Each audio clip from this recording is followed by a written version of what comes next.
बिस्मिल्लाहिर्रहमानिर्रहीम। अस्सलाम वालेकुम बच्चों, कैसे हैं आप।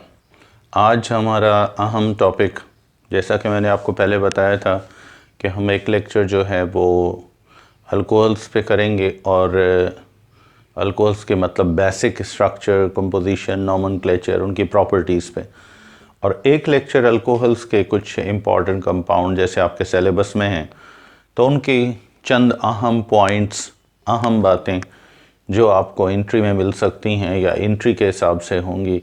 तो उसमें जनरल प्रिपरेशन, काफ़ी सारी बातें तो आ चुकी हैं कॉमन जो है इनमें। अब इनमें बाकी कंपाउंड्स के अंदर हमें कौन कौन से क्वेश्चन मिल सकते हैं, किस टाइप के मिल सकते हैं, तो इनको आज हम यहाँ स्टडी करेंगे। तो ये दो कंपाउंड है अल्कोहल के जो आप स्टडी करेंगे यहाँ पर, जैसा कि नामों पर लिखा हुआ है। एक तो आप मिथेनॉल की कंप्लीट केमिस्ट्री पढ़ेंगे और दूसरा इथेनॉल यानी इथाइल अल्कोहल, कॉमनली अल्कोहल भी इसको कहा जाता है। तो ये दो कंपाउंड्स हैं, इनकी हम आज कंप्लीट केमिस्ट्री को देखेंगे। तो सबसे पहला कंपाउंड जो इसमें आप स्टडी करेंगे उसको आप कहते हैं मिथेनॉल और methyl alcohol.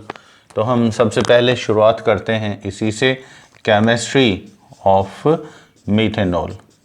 Chemistry of methanol. तो मिथेनॉल जो है इसको आयुपैक सिस्टम में मिथेनॉल कहा जाता है।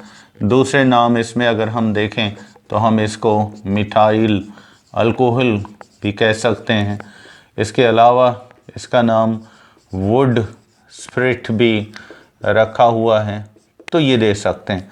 और मॉलिक्यूलर फार्मूला इसका अगर आप देखें तो ये एक CH3 अल्काइल ग्रुप और OH रखता है। तो ये जनरल फार्मूला अल्कोहल्स का जो है उसको फॉलो भी करता है। CnH2n+1+OH जो है वो इसका फार्मूला होगा और ये मोनोहाइड्रिक अल्कोहल्स में शामिल हैं। याद रखिएगा, ये मोनोहाइड्रिक अल्कोहल्स में इसका शुमार होता है और ये बाय नेचर ज़्यादा प्रॉपर्टीज़ जो रखता है वो ऑलमोस्ट, याद रखिएगा, प्राइमरी अल्कोहल्स वाली कैरेक्टर्स रखता है। ये खुद कलरलेस होता है और बर्निंग टेस्ट रखता है, मतलब थोड़ा सा टेस्ट जो है इसका, थोड़ा सा जायका इसका जलन महसूस करवाता है। तो इस वजह से हम इसके टेस्ट को क्या कहते हैं, बर्निंग टेस्ट भी कहते हैं। तो मिथेनॉल जो है ये आमतौर पर आपको बताया था कि इसके आमतौर पर प्रॉपर्टीज़ में कलरलेस, वोलेटाइल, इन्फ्लेमेबल लिक्विड है और ये टॉक्सिक कंपाउंड है। उसके बाद अगर हम इसकी स्पेसिफिक ग्रेविटी की बात करें तो 0.97 इसकी स्पेसिफिक ग्रेविटी। अब स्पेसिफिक ग्रेविटी जो है इसका फार्मूला याद रखिएगा, जब भी हम बात करेंगे स्पेसिफिक ग्रेविटी की, तो ये चीज़ जो स्पेसिफिक ग्रेविटी भी इसको कहा जाता है और फिर इसको दूसरा नाम भी दे सकते हो, that is a relative density. ये भी आप इसको कह सकते हैं। इसको हम आमतौर पर डिनोट करते हैं ईटा से। तो ये क्या चीज़ है, स्पेसिफिक ग्रेविटी क्या चीज़ है और इसका मकसद क्या होगा और इसको आप क्यों, मतलब यहाँ पर इसको स्पेसिफिक ग्रेविटी को आप कैलकुलेट करते हैं। असल में हर लिक्विड जो है उसकी एक स्टैंडर्ड क्या होती है, डेंसिटी होती है। और वाटर की डेंसिटी आपको पता है कि ये हमेशा स्टैंडर्ड मानी जाती है और वो है डेंसिटी ऑफ वाटर। वो कितनी है, वो है 1 ग्राम पर ml कह लो या फिर पर सेंटीमीटर क्यूब, ये ले सकते हो। तो इतनी इसकी डेंसिटी होती है वाटर की, तो ये स्टैंडर्ड ली गई है। अब हम क्या करते हैं, कंपेयर करते हैं। किस चीज़ से कंपेयर करते हैं कि किसी भी लिक्विड की डेंसिटी वाटर से कितने गुना ज़्यादा है या वाटर से कितने गुना कम है। तो इसलिए ईटा, अब याद रखिएगा ईटा में लिख रहा हूँ यहाँ पे, eta is equal to specific gravity. मालूम कैसे करोगे, यहाँ पर आप लिखोगे density of liquid. Density of liquid जो है इसको आपने डिवाइड करना है किससे, डेंसिटी ऑफ वाटर, पानी की डेंसिटी के साथ इसको डिवाइड करना है। तो ये जो डेंसिटी का रेशो होगा इसको आप क्या कहेंगे, स्पेसिफिक ग्रेविटी या रिलेटिव डेंसिटी कह सकते हैं।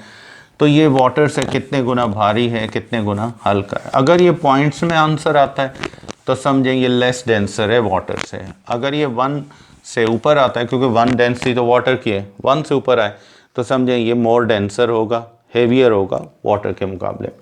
तो इसकी रिलेटिव डेंसिटी जो है वो है 0.79। आपने पढ़ा हुआ है, ये रेशो है इसलिए इसका कोई पर्टिकुलर यूनिट नहीं होता, ये ना भी लिखें यूनिट तो कोई फ़र्क नहीं पड़ता। उसके बाद इसका बॉइलिंग पॉइंट जो है मीथेनॉल का 64.7 होता है।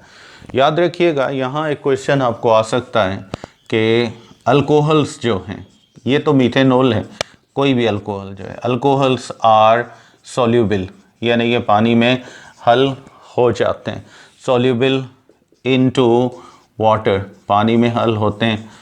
तो वजह क्या है, due to same OH group, क्योंकि दोनों में, वाटर में और अल्कोहल में, यहाँ पर कौन सा ग्रुप है, OH ग्रुप है।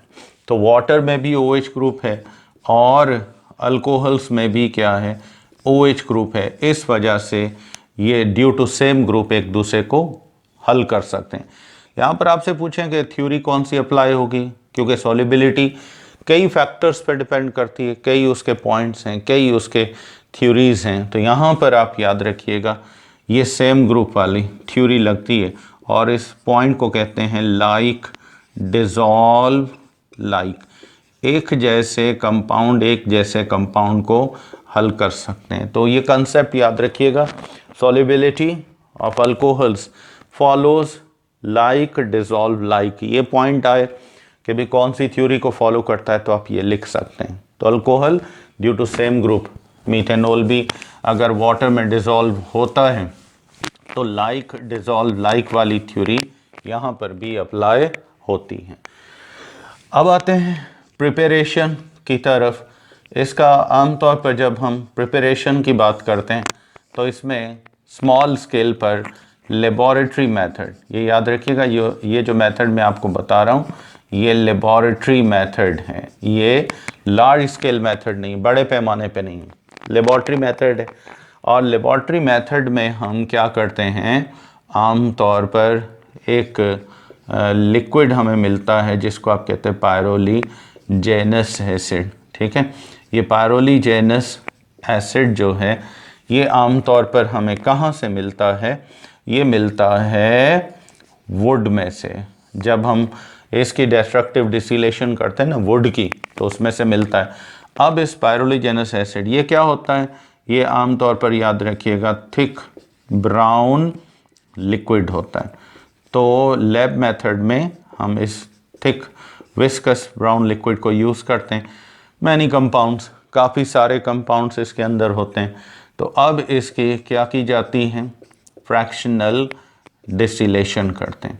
तो जब फ्रैक्शनल डिस्टिलेशन की जाती है इसकी, तो हमें ये बहुत सारे कंपाउंड्स देता है, जिसमें एसिटिक एसिड, उसके बाद ethyl alcohol, acetone, Easter, benzene, phenol, उसके अलावा मीथेनॉल, इथेनॉल, ये बहुत सारे कंपाउंड इसमें से मिलते हैं। तो मीथेनॉल भी इसमें से हासिल कर सकते हैं। टेक्निक कौन सी यूज़ की जाएगी, fractional distillation.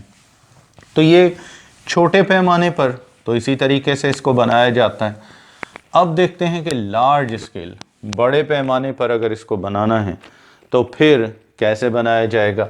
Large scale preparation जो है, फैक्ट्री प्रिपरेशन जो है, वो आपको पता है ये जनरली वाटर गैस में से बनाया जाता है। वाटर गैस में से कैसे बनाते हैं, मेथड एक ही है। अब आपको पता है कि वाटर गैस असल में है क्या। ये वाटर गैस जो है ये असल में कार्बन मोनोऑक्साइड और हाइड्रोजन का क्या है, मिक्सचर। इसको हम आमतौर पर कैटलिस्ट, इसमें हम जिंक ऑक्साइड भी यूज़ करते हैं, क्रोमियम ऑक्साइड भी हम यूज़ करते हैं। तो यहाँ पर आप क्या करेंगे, जिंक ऑक्साइड जो है वो यूज़ कर सकते हैं और क्रोमियम ऑक्साइड जो है उसको आप यूज़ कर सकते हैं। तो जिंक ऑक्साइड और क्रोमियम ऑक्साइड यूज़ करेंगे। 400 से 450 तक टेम्परेचर रखेंगे और 300 200 ATM तक आप इसका क्या करेंगे, प्रेशर रखेंगे। तो फिर यहाँ पर इतने प्रेशर पे, इतने टेम्परेचर पे ये जो है आमतौर पर कार्बन मोनोऑक्साइड, ये आपको पता है ये मिक्सचर है किसका है, वाटर गैस का है। तो वाटर गैस जो ये ब्रेक होती है, इसका एक कार्बन होता है जिसके साथ ये हाइड्रोजन, ये हाइड्रोजन 3 यहाँ पर अटैच होते हैं, एक ऑक्सीजन के साथ मिलकर OH बना लेता है। तो हमें प्रोडक्ट यहाँ पर कौन सी मिलती है, दैट इज़ मीथेनॉल। तो ये large scale preparation water gas वाला जो है ये यूज़ किया जाता है मीथेनॉल को बनाने के लिए। तो इस रिएक्शन के ज़रिए बड़े पैमाने पर मिथाइल अल्कोहल प्रोड्यूस किया जा सकता है। अब आते हैं इसके बाद नेक्स्ट जो है AC का, मतलब ये तो था प्रिपरेशन का तरीके, मतलब मेथड क्या था। अब आते हैं इसके कुछ इम्पॉर्टेंट रिएक्शंस की तरफ। अगर हम इसके रिएक्शंस को देखें तो इसमें पहला रिएक्शन जो है वो कौन सा है, that is called oxidation. Oxidation आपको पता है किसको आप कहते हैं, एडिशन ऑफ ऑक्सीजन को ऑक्सीडाइजिंग एजेंट हम लेते हैं, उसके ज़रिए इसको ट्रीट किया जाता है।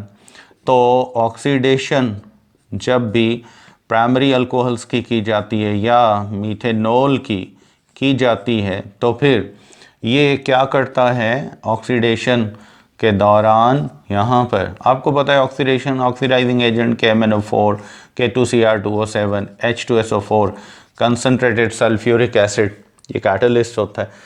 तो यहाँ से आमतौर पर हाइड्रोजन रिमूव होते हैं और ये ऑक्सीजन के साथ रिएक्शन करके क्या बनाते हैं, H2O, और बाकी यहाँ पर कंपाउंड कौन सा मिलता है, फॉर्मल्डिहाइड। तो इसमें से क्वेश्चन ये आप पढ़ चुके हैं, इसका मैं आपको टेस्ट बता चुका हूँ। ये जो है ऑक्सीडेशन टेस्ट है और ये 1 डिग्री अल्कोहल्स के बारे में हमें बताता है कि 1 डिग्री अल्कोहल्स जो हैं इनकी ऑक्सीडेशन करो तो फिर ये क्या बनाते हैं, ये एल्डिहाइड्स बनाते हैं। तो ये टेस्ट इस चीज़ को साबित करता है, प्रूफ करता है ये रिएक्शन कि मीथेनॉल जो है वो अपने अंदर बेसिकली कौन से मतलब मोनोहाइड्रिक अल्कोहल्स की प्रॉपर्टीज़ रखता है। ये आमतौर पर प्राइमरी 1 डिग्री अल्कोहल्स की प्रॉपर्टीज़ रखता है, क्योंकि यहाँ इसने कौन सा कंपाउंड बनाया है, एल्डिहाइड। तो यहाँ से ये क्वेश्चन आपको मिल सकता है कि ये ऑक्सीडेशन टेस्ट किस चीज़ को कंफर्म करता है, नेचर ऑफ मीथेनॉल को कंफर्म करता है कि ये प्राइमरी नेचर का अल्कोहल है। तो इस तरीके से आप इसको कंफर्म कर सकते हैं। अब आते हैं सेकंड रिएक्शन, बहुत मतलब सिंपल सा रिएक्शन है इसका, और वो रिएक्शन जो है ईस्टरीफिकेशन का है। कौन सा रिएक्शन है, ईस्टरीफिकेशन का है। तो ईस्टरीफिकेशन में क्या होता है, ईस्टरीफिकेशन में आपको पता है ईस्टर बनता है। ईस्टर जो है, ईस्टर फॉर्मेशन होती है और ईस्टर फॉर्मेशन आपको कंफर्म बताती है इस ग्रुप का बनाने का अमल। ये रिएक्शन जो है ईस्टर बनने का ये होता है। तो ईस्टरीफिकेशन जो है बेसिकली हम कह सकते हैं जैसा कि मीथेनॉल मिथाइल अल्कोहल है ये, और कार्बोजाइलिक एसिड, ये यहाँ पर याद रखिएगा। अगर आप यहाँ पर catalyst concentrated sulphuric acid H2SO4 use कर रहे हैं तो फिर याद रखिएगा यहाँ से मीथेनॉल में से अगर कंसंट्रेशन आपने सल्फ्यूरिक एसिड की हाई रखी हुई है, बहुत हाई रखी हुई है, और इसको हीट भी करना पड़ता है, ठीक है। जब हीट करते हैं तो यहाँ पर याद रखिएगा कंसंट्रेशन ज़्यादा है तो ये प्रोटॉन रिलीज़ करता है, एसिडिक नेचर शो करेगा। कौन, मीथेनॉल। और एसिटिक एसिड जो है ये आमतौर पर इसमें से ओवरऑल OH रिलीज़ होगा। ये आमतौर पर रीज़न आ सकता है कि वजह क्या है कि आखिर ये OH रिलीज़ कर रहा है ये proton, due to the high concentration of sulphuric acid. इस वजह से। तो ये OH और प्रोटॉन ये मिलते हैं हमें प्रोडक्ट मिलती है वाटर की। बाकी इसका बचता है एसिटाइल का ग्रुप CH3, कार्बोनाइल और फिर ऑक्सीजन। यहाँ से ये पॉजिटिव कार्बोनाइल था एसिटाइल और ये मिल गया इसको मिथाइल, ये कैंसिल हो गए। तो यहाँ पर हमें क्या मिला? Methyl acetate. कौन सा ईस्टर मिला? Methyl acetate. तो ये रिएक्शन जो है याद रखिएगा ये रिवर्सिबल होता है। ईस्टर में दोबारा अगर सल्फ्यूरिक एसिड डालेंगे तो ईस्टर का भी कैटलिस्ट जो है वो कौन सा है compound? That is also sulphuric acid. तो ड्यू टू सल्फ्यूरिक एसिड ये वाटर के साथ ईस्टर अगर मिलता है तो ये फिर दोबारा किस में चेंज होगा? एसिटिक एसिड और मीथेनॉल में। तो ये रिएक्शन रिवर्सिबल हो जाता है due to presence of concentrated sulphuric acid. दोनों का कैटलिस्ट सेम है, इस वजह से इनका कैटलिस्ट भी यही है, तोड़ता है इनको, इसको भी ब्रेक करता है, हाइड्रोलाइज करता है, एसिडिक मीडियम में ये बना सकता है। तो ये एस्टरिफिकेशन मतलब मीथेनॉल की, इसको आप न्यूट्रलाइजेशन में शामिल कर सकते हैं, लेकिन पार्शियल न्यूट्रलाइजेशन है ये, क्योंकि यहाँ पर एसिड की नेचर थोड़ी चेंज हो रही है तो इस वजह से। बाकी ईस्टर जो है यहाँ पर रिएक्शन कर रहा है। नंबर 3 रिएक्शन की तरफ आते हैं तो वो आमतौर पर इसको हम ल्यूकोस टेस्ट भी कह सकते हैं। अब ल्यूकोस टेस्ट याद करें, आपको याद होगा जब यानी ये रिएक्शन करेगा किसके साथ? Reaction with Lucas reagent. Lucas reagent के साथ इसका जब रिएक्शन होगा तो यहाँ पर हम सबसे पहले कंपाउंड कौन सा लेंगे? मीथेनॉल का। मीथेनॉल जब ल्यूकोस रिएजेंट के साथ यानी HCl हाइड्रोक्लोरिक एसिड और जिंक क्लोराइड, तो आपको पता है कैटलिस्ट की ज़रूरत पड़ेगी। अब चूंकि ये 1 डिग्री अल्कोहल है तो ये हार्डली मतलब रिएक्ट करते हैं, तो इस वजह से 1 डिग्री अल्कोहल की नेचर होने की वजह से इसको हमें क्या करना पड़ेगा? हीट करना पड़ेगा। अगर टर्शरी होते तब तो आसान था, सेकेंडरी था तो नॉर्मल टेम्परेचर पे रिएक्शन हो जाता, लेकिन ये चूंकि प्राइमरी है तो यहाँ पर क्या होगा? ये इसको ल्यूकोस रिएजेंट के साथ मिलाकर हीट करते हैं। हीट करने के बाद प्राइमरी अल्कोहल्स क्या देते हैं हमें? टर्बिडिटी लेयर देते हैं। किसकी? ये मिथाइल अल्काइल हैलाइड की, जैसे मिथाइल क्लोराइड, पॉजिटिव आइन और ये नेगेटिव आइन आपस में कंबाइन हो गए। यहाँ मिल गया आपको मिथाइल क्लोराइड, ये मिल गया, और साथ में आपको क्या मिलेगा? OH और प्रोटॉन मिलाएंगे तो ये वाटर बन जाएगा। अब ये जो लेयर बनेगी वाटर में डिज़ोल्व नहीं होगी, इस लेयर को आप क्या कहेंगे? Turbidity layer. यहाँ पर याद रखिएगा ये ल्यूकोस टेस्ट है और ये तभी मीथेनॉल का HCl से रिएक्शन होगा जब तक आप इसको कैटलिस्ट जिंक क्लोराइड दें और इसको हीट करें। अगर हीट नहीं करेंगे तो टर्बिडिटी लेयर यहाँ पर प्रोड्यूस नहीं होगी। तो ये थे चंद इनके अहम मेथड्स ऑफ प्रिपरेशन के जिनके ज़रिए रिएक्शंस मीथेनॉल के, जिसके ज़रिए मीथेनॉल बनाया जाता है। तो मीथेनॉल जो है ये इसके मेन इंपॉर्टेंट रिएक्शंस थे। बाकी आप इसके यूजेस पढ़ेंगे तो ये आमतौर पर आपको पता है बहुत ज़्यादा जहरीला कंपाउंड है, तो इंसानी इस्तेमाल में डायरेक्ट तो नहीं आता। It is totally unfit for the human use due to highly toxic nature and it can be used to make it fit for human use. We have to add some amount of the ethyl alcohol.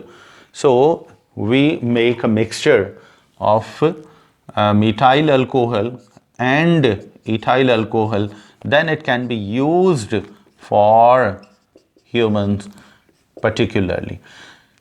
तो आपने percentage क्या रखनी है इसकी? Round about 95% आपने ये रखना है और ये 4 to 5% आपने इसको रखना है, ठीक है। 4 to 5% तक आप मीथेनॉल को रखें। Now this mixture is called methylated spirit. This is methylated spirit that can be used for human purpose.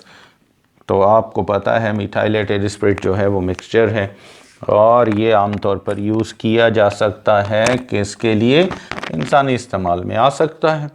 और उसके बाद मीथेनॉल जो है ये हल कर सकता है कई कंपाउंड को, ये सॉल्वेंट है, लिक्विड्स को हल कर सकता है। लिक्विड्स कहते हैं ऑयली सब्सटेंसेस को, ऑयल जैसी चीज़ें हैं, लिक्विड्स इनको हल कर सकता है, वार्निश को हल कर सकता है, टिंक्चर्स को हल कर सकता है, ठीक है।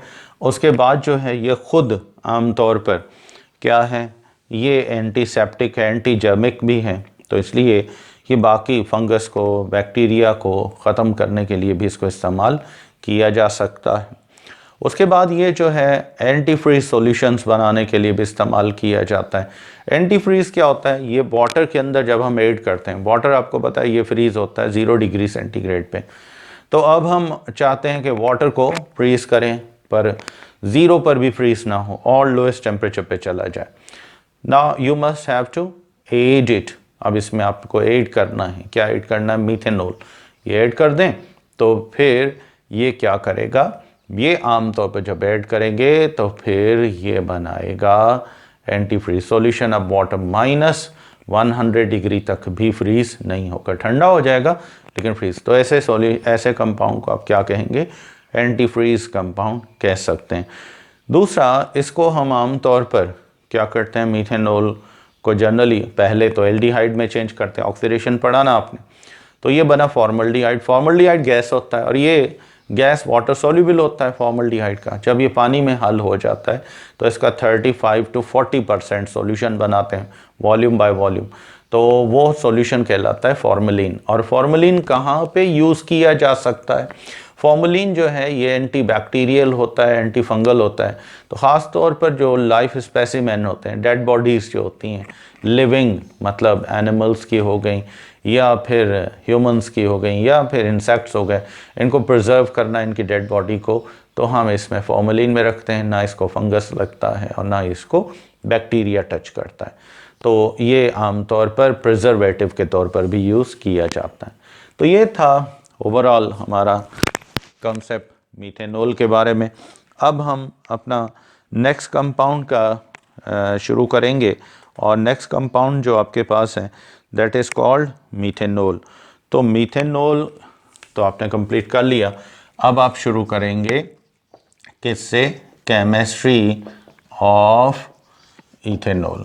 इथेनॉल जो है ये आमतौर पर, इसका नाम आमतौर पर कमर्शियली इसको सिर्फ अल्कोहल भी कहा जाता है, बेवरेजेस में, शराब वगैरह में इस्तेमाल होता है। इस वजह से कॉमन सिस्टम में इसको हम कहते हैं इथाइल अल्कोहल। तो मीथेनॉल, इथेनॉल या फिर इथाइल अल्कोहल आप कह सकते हैं। तो ये यूज़ किया जाता है बेवरेजेस में। ये कम टॉक्सिक होता है बनिस्बत किसके, हमारे मीथेनॉल के मुकाबले में। तो ह्यूमन यूज़ में ये आ सकता है, लेकिन ये भी है तो जहरीला ही, इतना ज़्यादा मतलब नहीं है जितना मीथेनॉल होता है। तो ये भी कलरलेस है और बर्निंग टेस्ट रखता है, और ये आम तौर पर जनरली याद रखिएगा कि ये वाटर में डिज़ोल्व होता है। क्यों डिज़ोल्व होता है, क्योंकि वाटर भी OH रखता है, ये भी OH ग्रुप रखता है। ये फ्रीज़ होता है -112 डिग्री सेंटीग्रेड पर, इसका बॉइलिंग पॉइंट है 78.5, और ये आमतौर पर हाइड्रोजन बॉन्डिंग करता है। अल्कोहल, मीथेनॉल भी करता है, अल्कोहल करते हैं हाइड्रोजन बॉन्डिंग, तो इस वजह से, पर इसकी हाइड्रोजन बॉन्डिंग वीक होती है बनिस्बत किसके, एज कंपेयर टू वाटर। तो ये अल्कोहल का आमतौर पर यूज़ होता है। तो ये हमारे जिस्म में 1.5 तक इसकी कंसंट्रेशन लोएस्ट लेवल पर होती है, ये जिस्म में मौजूद होता है, इतना उसकी ज़रूरत होती है हमारे बॉडी को। तो अगर ये 2.5 तक बढ़ जाए तो फिर ये आमतौर पर क्या होता है, चक्कर आना शुरू हो जाते हैं। और इवन यहाँ तक कि अगर कंसंट्रेशन ये 3 तक पहुँच जाए तो ये 2.5 to 3% समझो मैक्सिमम है, हमारी बॉडी इसको अफोर्ड नहीं कर सकती। इसका क्या होगा, फिर इंसानी डेथ का सबब भी ये बन सकता है। मतलब आम तौर पर बेहोशी तारी होना, नशा तारी होना, वीकली आम तौर पर दिमागी मर्ज जो होता है वो ज़्यादातर इसकी वजह से, इसकी कंसंट्रेशन बढ़ने की वजह से होता है। थकावट होना, चक्कर आना, नशा तारी होना, ये करता है। और ये ब्रेन के आम तौर पर मतलब जो फंक्शंस हैं उसको एबनॉर्मल कर सकता है। तो ये 2.5 तक बढ़ गया तो हमारी डेथ का सबब भी बन सकता है। तो हम आज इसको जब प्रिपेयर करेंगे तो प्रिपरेशन जो आपके बुक में है वो कमर्शियल प्रिपरेशन जो है वो आमतौर पर वो नहीं लिखी गई, क्योंकि थोड़ा सा मैं आपको यहाँ बताऊँगा कि इथाइल अल्कोहल को बनाने के बहुत सारे तरीके, बहुत सारे केमिकल कंपाउंड्स हैं जिसमें से आप इथेनॉल बना सकते हो। लेकिन याद रखिएगा ये चूँकि आमतौर पर बेवरेजेस यानी शराब में इस्तेमाल होता है, शराब ड्रिंक की जाती है, ह्यूमन यूज़ में आती है, तो बाकी मेथड्स में ये होता है कि कुछ टॉक्सिक कंपाउंड्स इसमें यूज़ किए जाते हैं, तो वहाँ टॉक्सिक कंपाउंड्स के रह जाने का अंदेशा होता है, खदशा होता है। तो इसलिए इसको कभी भी बाकी मतलब जब ड्रिंकिंग पर्पस के लिए बेवरेजेस के लिए बनाया जाएगा तो इसके लिए जो सेफ मेथड है जिसमें टॉक्सिक कंपाउंड्स की मौजूदगी के इम्कान बहुत कम हो जाते हैं, तो वो कौन सा है? That is called the fermentation. तो यहाँ हम इसी फर्मेंटेशन को पढ़ेंगे। फर्मेंटेशन किसकी की जाती है, किसके ज़रिए इसको बनाया जाएगा? तो फर्मेंटेशन जो है वो हम आमतौर पर ऐसी चीज़ की करते हैं जिसके अंदर स्टार्च हो, जिसके अंदर सक्रोज हो, मतलब या ग्लूकोज हो, उसके फर्मेंटेशन से फिर इथेनॉल बना सकते हैं। अब ये ग्लूकोज या फिर शुगर या फिर स्टार्च ये फलों के अंदर, सब्जियों के अंदर मौजूद होता है। सक्रोज तो आपको पता ही है, ये ज़्यादातर गन्ने के अंदर होता है, इसके कैन शुगर का जो आमतौर पर जूस होता है उसके अंदर होता है, तो इससे भी बनाया जा सकता है। हम गुड़ से भी बना सकते हैं, चीनी से भी बना सकते हैं, निशास्ता जैसे सब्जियों के अंदर, आलूओं के अंदर होता है, आटे के अंदर होता है, इससे भी आप इसको बना सकते हैं। तो यहाँ पर हम शुरुआत करते हैं। सबसे पहले इसका जो मेथड है जो बेवरेजेस में यूज़ होता है इसको हम कहते हैं फर्मेंटेशन ऑफ स्टार्च।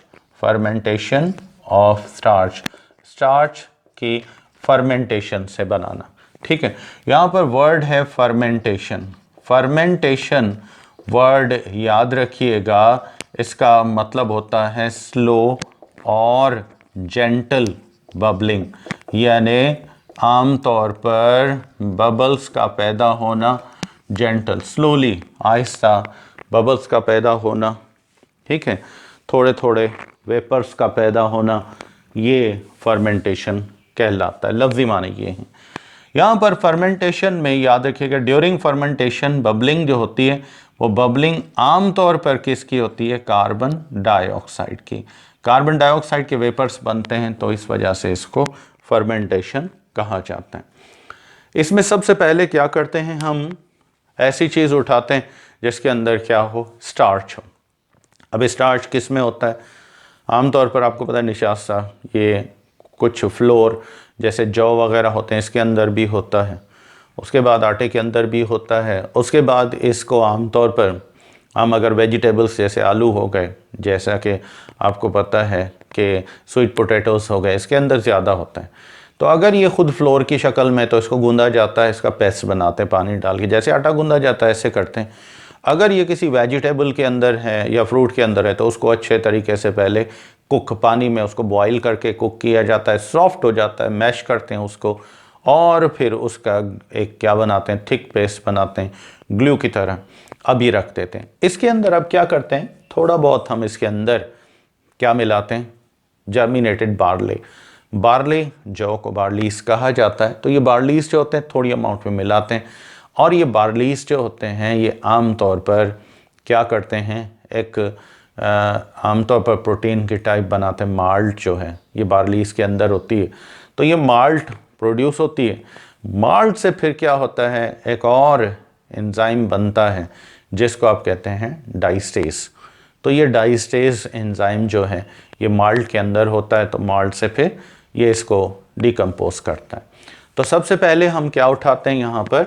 स्टार्च, यानी कि जब भी पेस्ट हो गया, अब यहाँ पर आपने 2 मोल्स उठा लिए C6H10O5, ये उठा लिया आपने।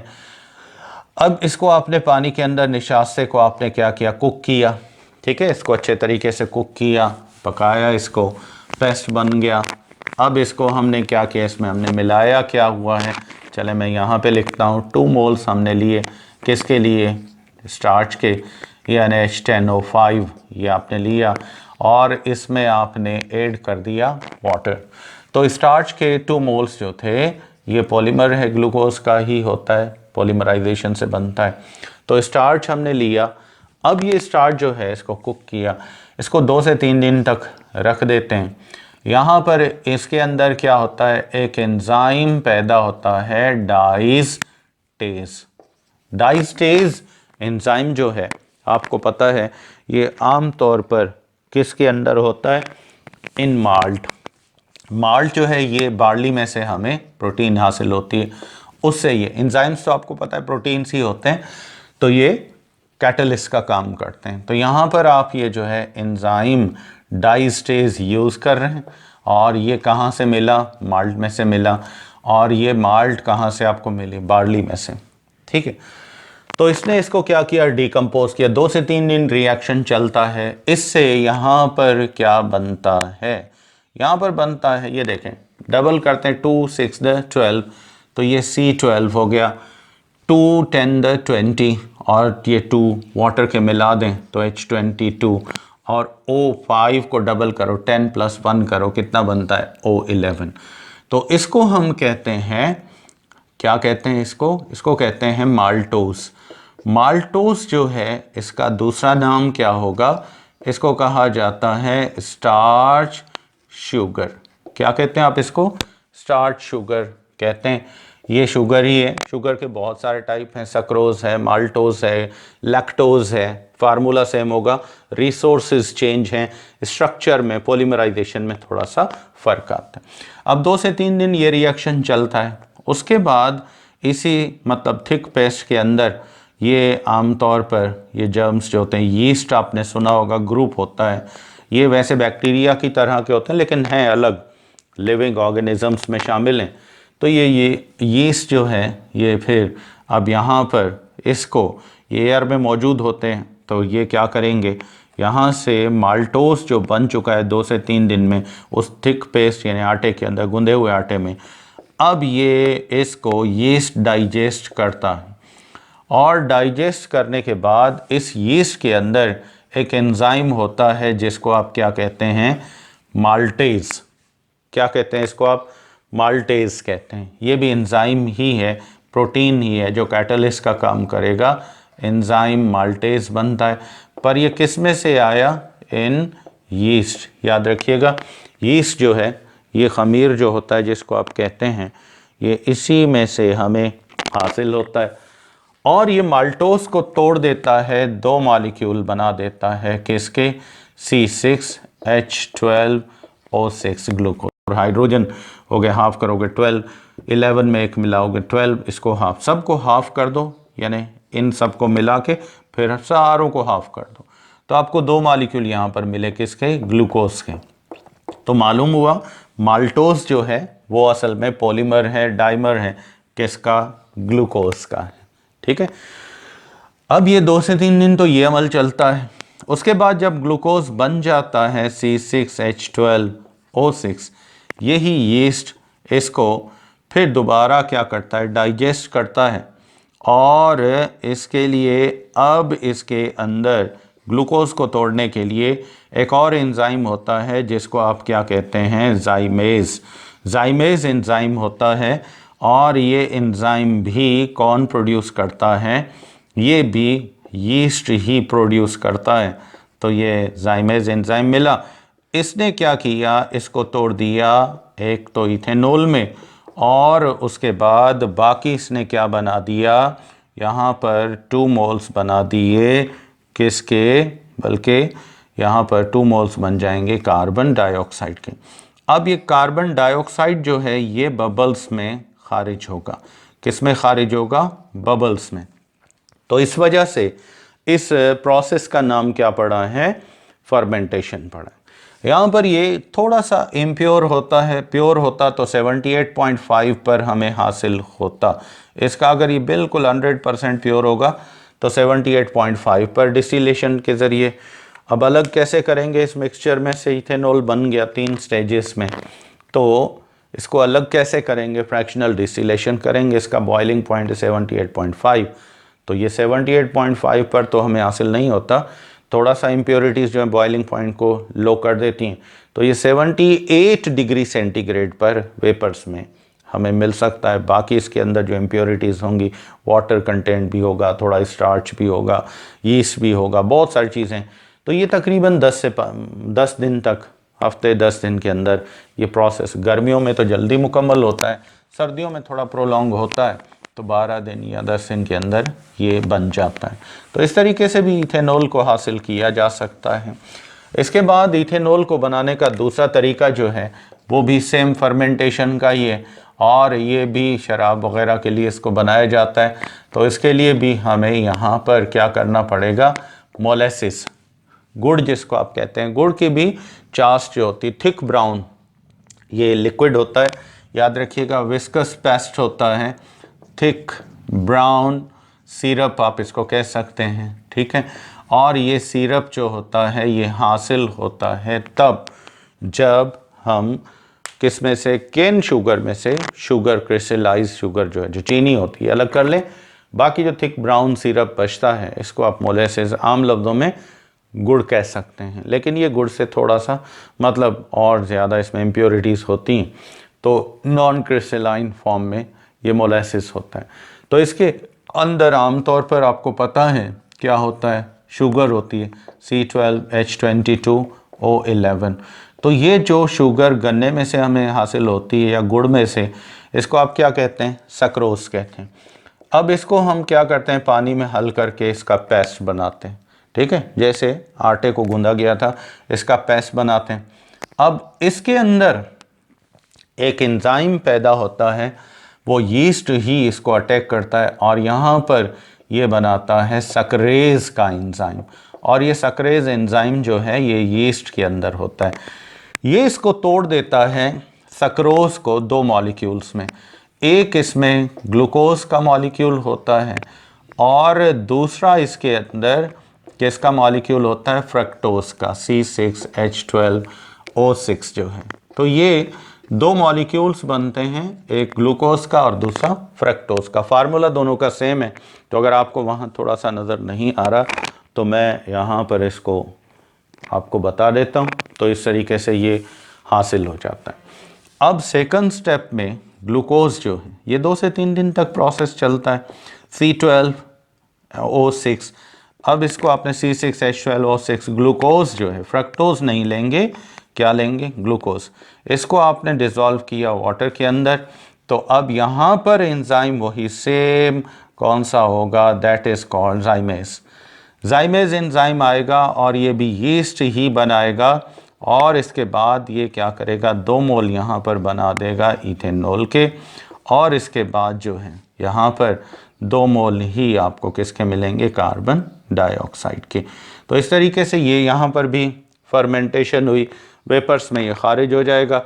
इसको भी अगर हमने हासिल करना है तो प्योर अगर होगा तो 78.5 पर, चूँकि इम्प्योरिटीज़ होती हैं तो ये 78 पर हमें हासिल हो सकता है।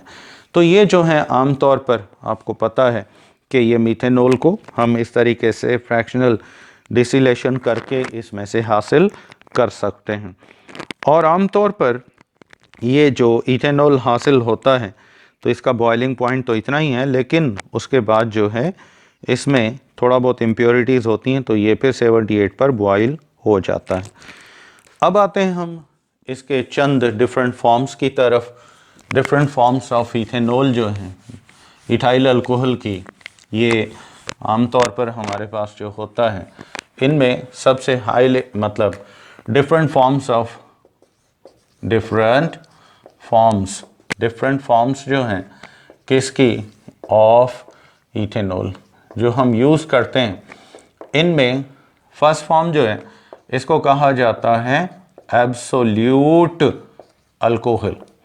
ये समझे एब्सोल्यूट अल्कोहल जो है ये समझे प्योरेस्ट फॉर्म में होता है, सबसे समझे प्योरेस्ट फॉर्म ऑफ अल्कोहल जो है वो यही है। लेकिन ये 100% तो नहीं मिलता, इम्प्योरिटीज़ फिर भी रह जाती हैं।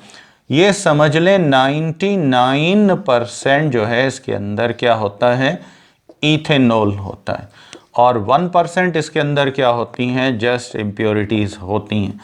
1% इम्प्योरिटीज़। बहरहाल यहाँ पर भी इनके अंदर रह जाती हैं, ठीक है। और इन इम्प्योरिटीज़ को रिमूव करने का तरीका क्या है, इसमें चॉक डाला जाता है, कैल्शियम ऑक्साइड आपने सुना होगा, ये जो है स्लैक्ट लाइम आप कहते हैं, और आसान कर देते हैं। यानी दीज इम्प्योरिटीज़, ये फिर इम्प्योरिटीज़ जो हैं कैन बी सेपरेटेड, इनको सेपरेट करके 100% आप इसको कर सकते हैं।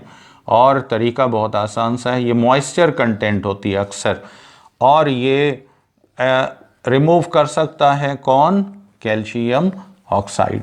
यानी आप इसमें ऐड कर दें कैल्शियम ऑक्साइड, तो ये क्या करेगा, ये इम्प्योरिटीज़ को। अब ये 1% याद रखिएगा क्या होता है, इसके अंदर मॉइस्चर होता है। तो यहाँ अगर आपसे पूछा जाए इसका कैल्शियम ऑक्साइड का फंक्शन क्या है, ये इथेनॉल को एब्जॉर्ब नहीं करता, ये सिर्फ एब्जॉर्ब करेगा किसको, मॉइस्चर कंटेंट को। वाटर के जितने भी वेपर्स होंगे, मॉइस्चर के वेपर्स होंगे, इसको ये क्या करेगा, एब्जॉर्ब करेगा। अब इसमें से कैल्शियम ऑक्साइड को अलग कैसे करें, इसको बॉयल करेंगे कितने टेम्परेचर पे, due to this impurity, then boiled, फिर इसको बॉयल किया जाता है एट 78। अब ये इसका बॉइलिंग पॉइंट थोड़ा सा कम क्यों हो गया, ड्यू टू इम्प्योरिटी। तो ये प्योरेस्ट फॉर्म को एब्सोल्यूट अल्कोहल आप कह सकते हैं। ये इसमें कैल्शियम ऑक्साइड जो है ये मॉइस्चर एब्जॉर्बर होता है, याद रखिएगा, ये मॉइस्चर कंटेंट को क्या करता है, एब्जॉर्ब करता है। उसके बाद हम जो है डीनेचर्ड अल्कोहल, ये आमतौर पर आपने सुना होगा सेकेंड फॉर्म है, इसको मीथाइलेटेड स्पिरिट भी कहा जाता है। मीथाइलेटेड स्पिरिट जो है ये आमतौर पर कैसे बनाया जाता है, इसका कंटेंट क्या होता है, याद रखिएगा 85% इसके अंदर क्या होता है, इथेनॉल होता है। 85% इथेनॉल है, और इसमें 11% क्या रखा जाता है, वाटर रखा जाता है। और इसमें हम मीथेनॉल कितना रखते हैं, ये 0.5 यानी कि 4 to 0.5% इसमें मीथेनॉल रखते हैं। तो ये जो हमें कंपाउंड मिलता है, ये जो मिक्सचर हमें मिलता है, इसको हम क्या कहते हैं, मीथाइलेटेड स्पिरिट कहते हैं। और ये स्पिरिट आपको पता है मेडिसिन में यूज़ किया जाता है, और ये आम तौर पर ज़ख्मों को साफ़ करने के लिए इस्तेमाल किया जाता है। और आम तौर पर यही स्पिरिट जो है हम जनरली यूज़ करते हैं। उसके बाद एक और स्पिरिट होता है जिसको आप कहते हैं रेक्टिफाइड स्पिरिट। एक और फॉर्म भी है स्पिरिट की, इसको आप क्या कहते हैं, रेक्टिफाइड स्पिरिट। तो रेक्टिफाइड स्पिरिट जो है ये थोड़ा सा प्योर फॉर्म का होता है। तो रेक्टिफाइड स्पिरिट में क्या होता है, रेक्टिफाइड स्पिरिट में याद रखिएगा इथेनॉल और मीथेनॉल ये होते हैं। इथेनॉल 95% तक होता है, और इसके अंदर मीथेनॉल जो है वो 4 to 5%, यानी 4% to 5% तक इसकी कंटेंट रखी जाती है। तो ये मीथेनॉल इसके अंदर ऐड होता है, ये इसकी कंसंट्रेशन होती है। तो ये था बच्चों इनके कुछ बेसिक मतलब जो हैं अल्कोहल की फॉर्म्स यूज़ की जाती हैं। बाकी बेवरेजेस में ज़रूरी नहीं है सब बेवरेजेस में एक ही परसेंटेज रखी जाए अल्कोहल की। हर बेवरेज कंपनी अपने हिसाब से कहीं रेशो ज़्यादा भी रखती है और कहीं कम भी रखती है इसका इथेनॉल का। तो आप ये नहीं कह सकते इसका कोई पर्टिकुलर रेशो होता है बेवरेजेस के अंदर, फिक्स होता है, फिक्स नहीं। 4%, 5%, 10%, 8% यानी कि जो है इसके अंदर हम आमतौर पर समझ सकते हैं कि ये हो सकता है 6% भी हो सकता है, 7%। तो ये डिपेंड करता है कंपनी के फार्मूले पे, इसका कोई कांस्टेंट फार्मूला नहीं।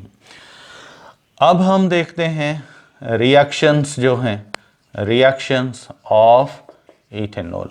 यानी इथेनॉल जो है ये जब रिएक्शन करता है तो ये कौन कौन सी प्रोडक्ट्स बनाता है और इसके कौन से इंपॉर्टेंट रिएक्शंस हैं।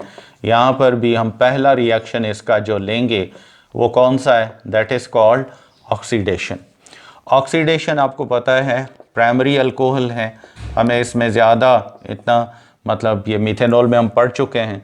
तो प्राइमरी अल्कोहल्स को याद रखें, जब भी आप ट्रीट करेंगे ऑक्सीडाइजिंग एजेंट के साथ तो यहाँ पर आपको हीट भी करना पड़ेगा और कंसनट्रेटेड सल्फ्यूरिक एसिड भी यूज़ करना पड़ेगा। तो उसके बाद ये क्या करेंगे, ये एक तो एल्डिहाइड बनाएगा, ये बनाएगा 2 कार्बन वाला, क्योंकि इसके अंदर 2 कार्बन है तो जितने कार्बन होंगे उतने एल्डिहाइड बनेगा। तो ये बनाता है एसिटाल्डिहाइड या इथेनॉल आप इसको कह सकते हैं। तो ये बनाता है एसिटाल्डिहाइड और प्लस में ऑक्सीजन के साथ 2 हाइड्रोजन मिलते हैं। मिथेनॉल में मैं आपको बता चुका हूँ रिएक्शन का, तो ये वाटर बनाता है। तो ऑक्सीडेशन जब इथेनॉल की करेंगे तो ये हमें वाटर और एल्डिहाइड देगा, जो साबित करेगा कि ये भी 1 डिग्री अल्कोहल में शामिल है। तो अगर हम ऑक्सीडेशन टेस्ट करते हैं तो ऑक्सीडेशन हमें क्या बताता है, हमें ये बताता है कि ये इथाइल अल्कोहल जो है ये बाय नेचर जो है ये प्राइमरी है या सेकेंडरी है। तो ऑक्सीडेशन टेस्ट इसका कंफर्म करता है कि ये आमतौर पर क्या है, ये प्राइमरी अल्कोहल में शामिल है।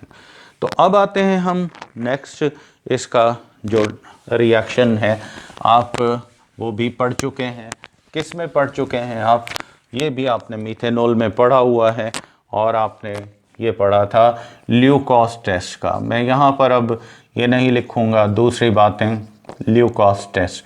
अब ल्यूकॉस टेस्ट तो अच्छे तरीके से आपको याद हो गया होगा कि हम जब भी इथेनॉल को किसी हाइड्रोक्लोरिक एसिड के साथ और ल्यूकॉस का आमतौर पर आपको पता है कि कैटालिस्ट कौन सा होता है, जिंक क्लोराइड। चूँकि ये प्राइमरी अल्कोहल्स हैं तो ये हार्डली इसके साथ रिएक्शन करते हैं जब तक कि आप इसको क्या करें, हीट करें। तो हीट करेंगे ये OH अलग हो जाएगा, यहाँ पर क्लोराइड आ जाएगा और ये प्रोटॉन और ये जो इथाइल हैं। तो यहाँ पर हमें इसने जो कंपाउंड दिया दैट इज़ इथाइल क्लोराइड, ठीक है, और साथ में हमें क्या दिया, इसने इथाइल क्लोराइड के बाद नेक्स्ट हमें दिया वाटर।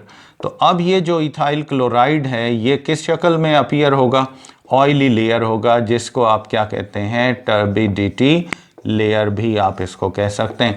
तो ये बनाएगा, ये सिर्फ और सिर्फ तब बनाएगा, ये दोनों चीज़ें जो हैं इनको आप कहते हैं ल्यूकॉस रीएजेंट, याद है आपको। तो ये हीट करने पर ही बना सकता है, नॉर्मली ये टर्बिडिटी लेयर नहीं बनाता। तो आ गया समझ में, ये तो आप मिथेनॉल में भी पढ़ चुके हैं। अब आते हैं इसके नेक्स्ट रिएक्शन की तरफ और वो है इसका जो कॉमन रिएक्शन है। अब हम इसका नेक्स्ट रिएक्शन पढ़ेंगे और वो है सोडियम मेटल के साथ, नंबर 3 रिएक्शन। और वो रिएक्शन कौन सा है, that is reaction with sodium metal. ये रिएक्शन या इसको आप 2 नाम दे सकते हो, ये 2 बातें जाहिर करता है। एक तो ये शो करता है एसिडिक कैरेक्टर, एसिडिक कैरेक्टर किसका, ऑफ अल्कोहल। सोडियम मेटल जब भी अल्कोहल्स के साथ रिएक्शन करता है तो एसिडिक कैरेक्टर ऑफ अल्कोहल इसको जाहिर करता है। और दूसरा यानी कि ये कन्फर्मेटरी टेस्ट होता है किसका, ये कन्फर्मेटरी टेस्ट है अल्कोहल्स का। यानी अगर कोई कंपाउंड अल्कोहल का है तो सोडियम मेटल से रिएक्शन होगा और इस रिएक्शन का नाम क्या होगा, इस रिएक्शन को कहा जाता है एफरवेसेंस। एफरवेसेंस का रिएक्शन होगा। एफरवेसेंस में क्या होता है कि आपने कैल्शियम की टैबलेट देखी होगी, CaC की टैबलेट पानी में डालते हैं, हल होती है, साथ में बबलिंग ऊपर आती है। इनो आपने देखा होगा, इसको आप पानी में हल करते हैं, डिसॉल्व भी होता है, साथ में वेपर्स भी बनाता है। तो ऐसी चीज़ इस रिएक्शन में यानी सॉलिड डिसॉल्व भी होता जाए, साथ में वेपर्स बनाए, भाप बनाए, तो ऐसे रिएक्शन को आप क्या कहते हैं, एफरवेसेंस। तो ये हर अल्कोहल यही करता है। अगर अल्कोहल का कंपाउंड है ना तो आप सोडियम मेटल डालें तो एफरवेसेंस कैल्शियम टैबलेट की तरह वो हल भी होगा और वेपर्स बनाए। पर अगर वो अल्कोहल का कंपाउंड नहीं है तो सोडियम मेटल उसके अंदर ऐसे जैसे कैल्शियम की टैबलेट गलती है और वेपर्स बनाती है वो नहीं बनाएगा। तो ये चीज़ कंफर्म करती है अल्कोहल के ग्रुप की प्रेजेंस। ये due to OH group effervescence होता है। अगर OH ग्रुप नहीं होगा तो अल्कोहल वो भी अल्काइल के साथ, वाटर के साथ नहीं, वाटर के साथ भी OH ग्रुप है लेकिन उसमें प्रोटॉन भी, या अल्काइल ग्रुप के साथ होगा तब ये रिएक्शन होगा। तो ये बनाता क्या है यहाँ पर, ये रिएक्शन आपको पता है इथेनॉल जो है ये वैसे तो बेस है, लेकिन जब सोडियम मेटल इसमें हम डिज़ोल्व करते हैं तो फिर याद रखिएगा ये क्या करता है, प्रोटॉन रिलीज करता है, और प्रोटॉन फ़ौरन अटैक करता है किस पर, सोडियम मेटल के एक अनपेयर्ड इलेक्ट्रॉन पे। यहाँ पर अगर आप चाहें तो सोडियम की जगह बच्चे पूछते हैं कोई और मेटल के साथ रिएक्शन होगा, बाकी किसी के साथ भी नहीं होगा, ये पोटेशियम के साथ भी कर सकता है। पोटेशियम मेटल जो है उसका भी रिएक्शन यहाँ पर सेम अल्कोहल का होगा जैसा कि इनमें होता है। तो ये बना लेगा, देखो यहाँ से प्रोटॉन रिलीज हो गया ना, बाकी बचा नेगेटिव आयन, प्रोटॉन तो प्लस में ही जाता है, इसको कहते हैं इथॉक्साइड आयन। क्या कहते हैं इसको, इथॉक्साइड। सोडियम ने इलेक्ट्रॉन दे दिया, प्रोटॉन चला गया, इसको इलेक्ट्रॉन दे दिया सोडियम ने, तो इलेक्ट्रॉन लेने के बाद ये क्या बनाएगा, हाफ मोल हाइड्रोजन गैस का। अगर दो यहाँ बैलेंस करो तो दो इसके उठाओ, दो प्रोटॉन, दो सोडियम, दो पोटेशियम, तो फिर पूरा H2 बन जाएगा ये इथॉक्साइड। अब सोडियम यहाँ इसके साथ मिलेगा पॉजिटिव आयन, और इथॉक्साइड के साथ ये सॉल्ट बना लेगा सोडियम इथॉक्साइड। क्या बना लेगा, सोडियम इथॉक्साइड का सॉल्ट बना लेगा। यहाँ पर एक और क्वेश्चन आ सकता है कि इथॉक्साइड जो होते हैं, इथॉक्साइड्स जो हैं, अब ये सॉल्ट तो है लेकिन कौन सा सॉल्ट है, ये बेसिक सॉल्ट होता है। तो इथॉक्साइड्स जो हैं वो याद रखिएगा बहुत अच्छे मतलब गुड बेसिस में शामिल होते हैं, ल्यूइस बेसिस में इनको शामिल किया जाता है।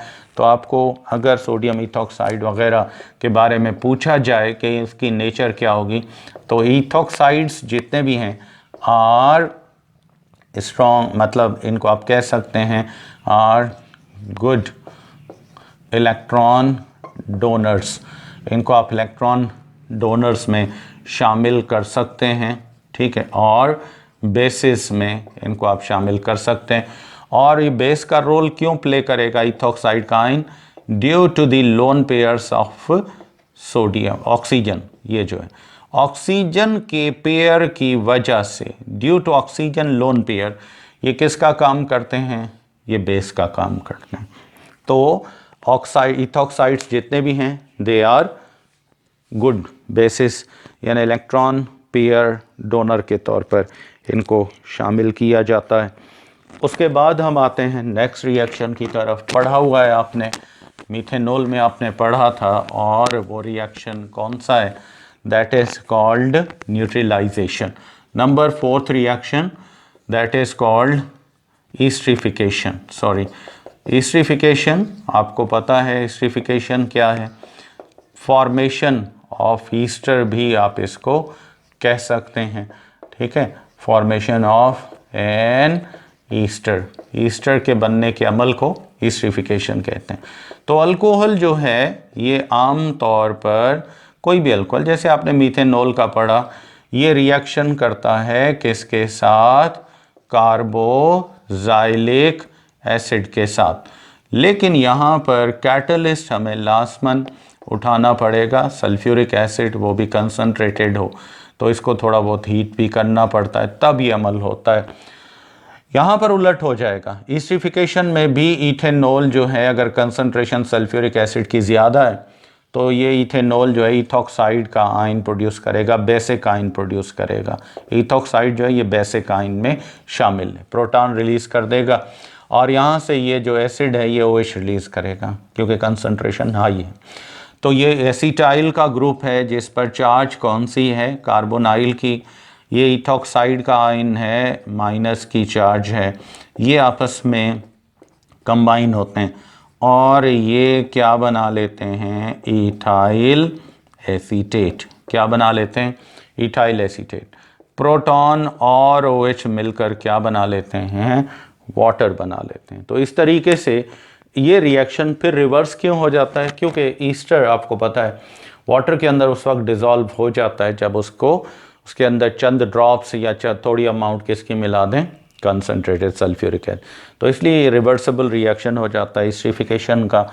यहाँ पर प्रोटॉन प्रोड्यूसर है alcohol due to this concentration, और ये जो है OH प्रोड्यूसर है। तो ये दोनों रिएक्शन, मतलब आपको पता है ना लिटिल बिट एसिडिक, तो अब एसिडिक रिएक्शन इसके कौन कौन से हो गए? 2 हो गए। एक इसका रिएक्शन हो गया किसके साथ? एक हो गया इसका सोडियम मेटल के साथ, एक इसका रिएक्शन हो गया एसिटिक एसिड के साथ, और तीसरा ग्रिग्नार्ड रिएजेंट में आपने पढ़ा था, ग्रिग्नार्ड रिएजेंट से भी ये acidic.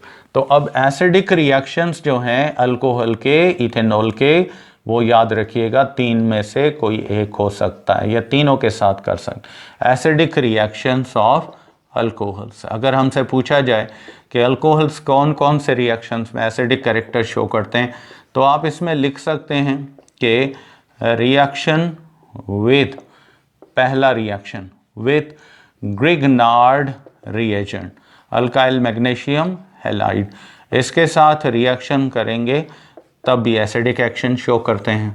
Number 2 reaction with sodium metal, जब ये सोडियम मेटल से ट्रीट करते हैं तब भी एसिडिक एक्शन शो करते हैं। और उसके बाद इनका लास्ट रिएक्शन कौन सा होगा? That is esterification. तो ईस्ट्रीफिकेशन में भी ये क्या करते हैं? They show the acidic character, यानी एसिडिक एक्शन शो करते हैं। तो ये अल्कोहल के 3 अहम रिएक्शंस हैं कि जिनमें ये कैरेक्टर इनका शो होता है। अब आते हैं उसके बाद डिहाइड्रेशन की जाती है किसकी? अल्कोहल की। और इस डिहाइड्रेशन को हम कम से कम हाई टेम्परेचर पे अगर करेंगे तब ये हो सकती है। तो नेक्स्ट रिएक्शन इसका इथेनॉल का वो कौन सा है? That is called dehydration. अब डिहाइड्रेशन जो है, इसमें डिहाइड्रेशन में ये क्या करेगा? रिएक्शन नंबर 5 आप कह सकते हैं इसको, that is called dehydration of ethanol. Ethanol को डिहाइड्रेट किया जाए तो फिर क्या बनाता है? आपको पता है इथेनॉल के अंदर OH ग्रुप भी है, प्रोटॉन भी हैं, तो इसको हम तब यहाँ पर सल्फ्यूरिक एसिड के साथ क्या करेंगे? ट्रीट करेंगे। सल्फ्यूरिक एसिड यहाँ डिहाइड्रेटिंग एजेंट का काम करेगा। याद रखिएगा H2SO4 सल्फ्यूरिक एसिड। पूछा जा सकता है आपसे कि ये किसका काम कर रहा है, तो आप कह सकते हैं ये डिहाइड्रेटिंग एजेंट है यहाँ पर, यानी sulphuric acid work as dehydrating agent. ये तब मतलब OH रिलीज़ करेगा इथेनॉल और यहाँ से प्रोटॉन रिलीज़ करेगा। तो इथेनॉल में से 2 मतलब आपने ग्रुप्स को रिमूव करना है। एक तो आप OH रिमूव कर रहे हो, दूसरा प्रोटॉन। तो यहाँ पर टेम्परेचर जब तक 180 डिग्री नहीं रखोगे डिहाइड्रेशन यहाँ पर नहीं होगी।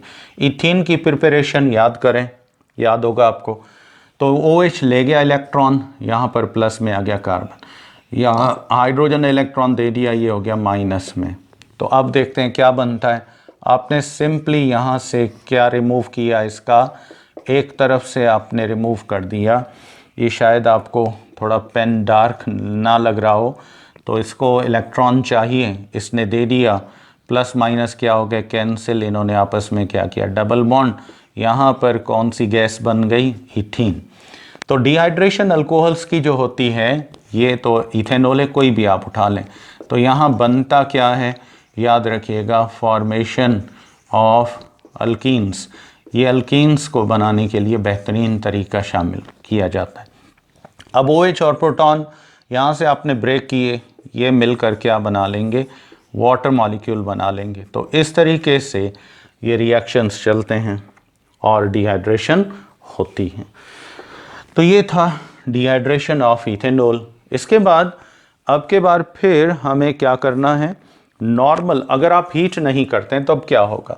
हीट अगर नहीं करते हैं, सिर्फ कंसनट्रेटेड सल्फ्यूरिक एसिड मिला देते हैं और यहाँ कंसंट्रेशन का रेशो डबल कर देते हैं। वहाँ पर 1 लीटर यहाँ पर आपने रखा था इथेनॉल का, 1 लीटर आपने रखा था सल्फ्यूरिक एसिड का। पर अब के बार आपको क्या करना पड़ेगा? रेशो को डबल करना पड़ेगा। यहाँ पर आप रेशो क्या कर रहे हैं? डबल कर रहे हैं। 2 लीटर आप कर लें किसका? आप कर लें इथेनॉल का, और इसमें आप ऐड करेंगे कंसंट्रेटेड सल्फ्यूरिक एसिड, ठीक है, 1 लीटर। तो ये फिर हीट ना करें, फिर ये ईथर का कंपाउंड बनाएगा। ईथर फॉर्मेशन कर सकता है। कैसे करेगा देखें, यहाँ पर आपने C2H5OH ये आपने लिया, दूसरा 1 मोल आपने एक और लीटर आपने लिया इथेनॉल का, 2 मोल ले लिए।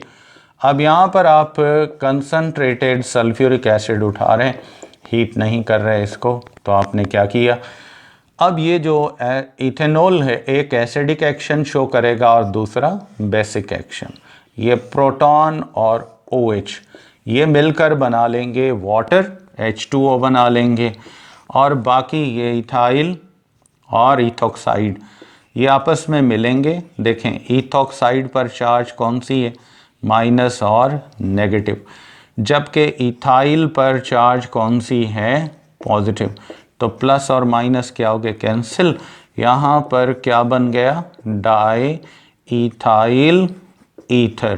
तो ये आप कह सकते हैं ये बनाता है। तो इस तरीके से बच्चों ये रिएक्शन प्रोसीड करेगा और ये बना सकता है। शायद मेरा पेन थोड़ा डार्क नहीं लिख रहा, तो सॉरी फॉर दिस, मैं अब चेंज कर रहा हूँ। अब आते हैं इसके बाद हम नेक्स्ट एक और मतलब रिएक्शन की तरफ, और वो रिएक्शन जो है वो है एडिशन। ये भी आपने अल्काइल हैलाइड्स की प्रिपरेशन में पढ़ा हुआ है, मुझे ज़्यादा डिटेल में जाने की ज़रूरत नहीं है, आपने इसको स्टडी किया हुआ है। और यहाँ पर सिर्फ मैं इसको रिएक्शन नंबर 7 वो है रिएक्शन विथ फास्फोरस पेंटाक्लोराइड, ठीक है, फास्फोरस ट्राइक्लोराइड, ठीक, और उसके बाद थायोनाइल या सल्फोनाइल क्लोराइड। ये मेथड बेस्ट मेथड होता है किसके लिए, प्रोडक्शन ऑफ इथाइल क्लोराइड, ठीक है, प्रोडक्शन ऑफ इथाइल क्लोराइड। या फिर आप इसको जनरली अगर प्रोपाइल ब्यूटाइल भी लेना चाहें तो ये अल्काइल हैलाइड्स बनाने के लिए एक बेस्ट मेथड में काउंट होता है। तो यहाँ पर इथाइल अल्कोहल को अगर हम यहाँ सब की कॉमन प्रोडक्ट जो है ना वो इथाइल क्लोराइड ही होगी, तो इसको हम ट्रीट करते हैं फास्फोरस ट्राइक्लोराइड के साथ। तो ये फास्फोरस ट्राइक्लोराइड के साथ रिएक्ट करेगा, OH माइनस में इथाइल, यहाँ पर 3 मॉलिक्यूल आप इसके उठाएंगे, यहाँ से तीनों क्लोराइड माइनस में, फास्फोरस प्लस में, 3 इथाइल 3 क्लोराइड ये मिलकर क्या बना लेंगे, इथाइल क्लोराइड के 3 मॉलिक्यूल, ये 3 मोल्स इथाइल क्लोराइड के बन गए। बाकी फास्फोरस बचा, चार्ज कितनी है, +3, और एक OH पर चार्ज है 1 -1, तो 3 हो गया। ये बना लेगा phosphoric acid, sorry phosphorus acid, phosphoric नहीं होगा, फास्फोरिक H3PO4 होता है। तो ये तो इथाइल क्लोराइड बन गया, ये अलबत्ता क्या बन जाएगा, फास्फोरस एसिड। फास्फोरिक एसिड जो है वो H3PO4 होता है, ये है H3PO3, तो ये फास्फोरस एसिड बना लेगा। इसके बाद नेक्स्ट जो रिएक्शन इसका होगा वो भी इसी तरीके से सेम तरीके से होगा, लेकिन थोड़ा सा इसमें डिफरेंस आएगा, देखते हैं किस तरह होगा। यहाँ पर हम 1 मोल इथाइल अल्कोहल का लेते हैं। अब यहाँ ब्रेकेज का अमल थोड़ा सा चेंज होगा, फास्फोरस पेंटाक्लोराइड, तो यहाँ से इथाइल भी प्लस में जाएगा, हाइड्रोजन भी प्लस में, ऑक्सीजन दोनों से इलेक्ट्रॉन गेन कर लेता है, ये बॉन्ड भी टूटता है, ये बॉन्ड भी टूट जाता है। यहाँ से क्लोराइड 2 रिलीज होते हैं, 2, एक क्लोराइड जो है वो मिलता है इथाइल से, तो ये बना लेता है इथाइल क्लोराइड, प्लस माइनस क्या हो गए, कैंसिल। पहली प्रोडक्ट हमें मिली इथाइल क्लोराइड की, जैसे उसमें फर्स्ट रिएक्शन में मिला था। एक प्रोटॉन और क्लोरीन मिलेगा, ये आपस में मिलकर क्या बना लेंगे, HCl, हाइड्रोक्लोरिक एसिड। अब फास्फोरस के पास 3 क्लोरीन है, 1 ऑक्सीजन है, इसमें ऐड होगा +2, 2 क्लोरीन लूज कर चुका है, ऑक्सीजन -2, और ये क्लोराइड ये बना लेंगे। तो इस तरीके से इसका अगर स्ट्रक्चर आप देखना चाहें तो ये फास्फोनाइल क्लोराइड का स्ट्रक्चर इस तरह होगा, 5 ऑक्सीडेशन नंबर यहाँ इसका होगा +5, यहाँ पर ये -1 में है, ये आपको दिया जा सकता है। तो ये फॉस्फोनाइल क्लोराइड का कंपाउंड जो है ये बना लेगा, फॉस्फोनाइल क्लोराइड प्रोड्यूस करेगा ये। इस तरीके से ये रिएक्शन कंप्लीट हो जाएगा। तो जब आप इसको फास्फोरस पेंटाक्लोराइड से रिएक्ट करवाएंगे तो ये एक तो इथाइल क्लोराइड बनाएगा, दूसरा हाइड्रोजन क्लोराइड बनाएगा या हाइड्रोक्लोरिक एसिड, और थर्ड प्रोडक्ट कौन सी देगा, फास्फोनाइल क्लोराइड की देगा। अब आते हैं लास्ट इसका, इसी में इथाइल सेम रिएक्शन इसका थायोनाइल क्लोराइड के साथ। देखें यहाँ पर भी हमने कौन सा लिया, इथाइल प्लस में, हाइड्रोजन भी प्लस में, ऑक्सीजन -2 में चला गया। तो इथेनॉल को आपने ट्रीट किया किसके साथ, थायोनाइल क्लोराइड के साथ। ये देखो थायोनाइल क्लोराइड का फार्मूला, यहाँ पर ये क्लोरीन भी माइनस में, ये भी माइनस में, इस पे आ गया +2। अब देखो ये क्लोरीन मिला इथाइल से, तो इसने यहाँ पर प्रोडक्ट पहली कौन सी दे दी, that is ethyl chloride, plus और माइनस कैंसिल। उसके बाद एक क्लोरीन और हाइड्रोजन ये मिले, इन्होंने बना दिया हाइड्रोजन क्लोराइड। और उसके बाद सल्फोनाइल जो है ये +2 है, ऑक्सीजन पर चार्ज कितनी है, -2 डाइऑक्साइड गैस मिल गई। तो इस तरीके से आप देखें तीनों मतलब रिएक्शंस में हमें मेन प्रोडक्ट यहाँ कौन सी मिल रही है, that is called ethyl chloride. तो ये फास्फोरस ट्राइक्लोराइड, फास्फोरस पेंटाक्लोराइड और थायोनाइल क्लोराइड के साथ रिएक्शन के बाद ये क्या करेगा, ये हमें इथाइल क्लोराइड की मेन प्रोडक्ट देगा। अब आते हैं उसके बाद डिहाइड्रोजिनेशन करते हैं इसकी, तो फिर ये हमें क्या प्रोड्यूस करके देगा, ये आपने उम्मीदें नोट कर लिया होगा। अब आते हैं कि डिहाइड्रेशन अगर हम करते हैं किसकी, डिहाइड्रेशन करते हैं इसकी इथेनॉल की, तो 7th या 8th रिएक्शन जो है डिहाइड्रोजिनेशन। डिहाइड्रोजिनेशन का मतलब आप समझते हैं, इसका मतलब है रिमूवल ऑफ हाइड्रोजन, ठीक है, डिहाइड्रोजिनेशन, रिमूवल ऑफ हाइड्रोजन। तो इथेनॉल में से जब हमने क्या किया, 2 हाइड्रोजन रिमूव किए, हटा दिए, तो ये कहाँ कहाँ से हटाएंगे, वेरी सिंपल, एक हाइड्रोजन से और एक कार्बन से, ठीक है। इसको हटाने के लिए आपको कैटलिस्ट कॉपर मेटल और निकल, इनमें से कोई एक, या फिर इनकी कपलिंग करनी पड़ेगी एलॉय की शक्ल में। यहाँ पर टेम्परेचर हाई रखना पड़ेगा, एटलीस्ट 180 डिग्री सेंटीग्रेड आप रख सकते हैं, ऐसे अबव भी जा सकता है, पर जनरली फिक्स होता है, तो यहाँ पर भी रिएक्शन चल सकता है। तो ये 2 हाइड्रोजन आपस में एटॉमिक में रिमूव होंगे, ये H2 गैस बना लेंगे। अब बाकी देखें, इसको हम CH3 करके लिख देते हैं, आपको समझ में आ जाएगा। तो उसके बाद यहाँ कार्बन से क्या किया, हाइड्रोजन हटा दिया, इसका इलेक्ट्रॉन अनपेयर्ड, यहाँ से भी कार्बन का इलेक्ट्रॉन अनपेयर्ड, ये आपस में मिल गए। यहाँ पर हमें क्या मिला, एसिटाल्डिहाइड, क्या मिला, एसिटाल्डिहाइड मिला, और हमें फाइनल प्रोडक्ट हाइड्रोजन की भी मिली। मेजर प्रोडक्ट ये होगी, हाई कंसंट्रेशन इसकी होगी। तो बच्चों ये था इथेनॉल के बारे में, इथाइल अल्कोहल के बारे में, कि वो जब रिएक्ट करते हैं तो वो फिर प्रोडक्ट्स कौन कौन सी दे सकते हैं, और इन प्रोडक्ट्स में हमें आम तौर पर मतलब मेजर प्रोडक्ट्स में कौन कौन सी प्रोडक्ट्स मिल सकती हैं। यूजेस में अगर आप आएँ तो ये भी सॉल्वेंट है, प्लास्टिक्स को, रेजेंस को, डिफरेंट कंपाउंड्स को हल कर सकता है। ये परफ्यूम्स का सॉल्वेंट भी होता है, जिसको आप बेस फॉर परफ्यूम कहते हैं। बेवरेजेस यानी शराब वगैरह बनाने के लिए भी इसको इस्तेमाल किया जाता है, और इसके लिए आपने फर्मेंटेशन का मेथड पढ़ा, ये किया जाता है इसके साथ। ये आमतौर पर यूज़ किया जा सकता है जब इसको हम क्या करते हैं, इसको प्योरीफाई कर लेते हैं, 100% प्योर होता है, तो ये फ्यूल का सब्स्टिट्यूट है ये, यानी आप पेट्रोल की जगह पेट्रोल इंजन्स में बतौर फ्यूल। ब्राज़ील दुनिया का वाहिद मुल्क है जो शुगर को इथेनॉल में चेंज करके एज फ्यूल यूज़ करता है, उसकी बहुत बड़ी क्वांटिटी को, तो ये फ्यूल का अल्टरनेटिव भी होता है। ये आमतौर पर टिंक्चर्स बनाने में इस्तेमाल होता है। टिंक्चर वो मेडिसिन होती है जिसका सॉल्वेंट हमेशा क्या होता है, अल्कोहल होता है। तो उसको बनाने में इस्तेमाल करते हैं, वार्निश बनाने में इसको इस्तेमाल किया जाता है। तो इसके यूजेस बहुत सारे हैं और आपने पढ़े भी होंगे। तो यहाँ तक मुझे आप इस टॉपिक तक, इसमें क्रिस्टलाइजेशन का भी एक आपका लास्ट पॉइंट है। आप याद रखिएगा, जब किसी भी सॉल्ट को पानी में हल करते हैं तो उसके प्योर क्रिस्टल बनते हैं, इम्प्योरिटीज़ कभी क्रिस्टल में शामिल नहीं होती। तो अब उस वाटर को, जब वाटर के अंदर क्रिस्टल बन जाते हैं तो स्लो प्रोसेस होता है। अब हम चाहते हैं भाई इस पानी को जल्दी से एवापोरेट, पानी एवापोरेट हो जाए, क्रिस्टलाइजेशन और फास्ट होती है। तो क्रिस्टलाइजेशन करने के लिए पानी को एवापोरेट करना है, उसमें इथेनॉल मिला देते हैं।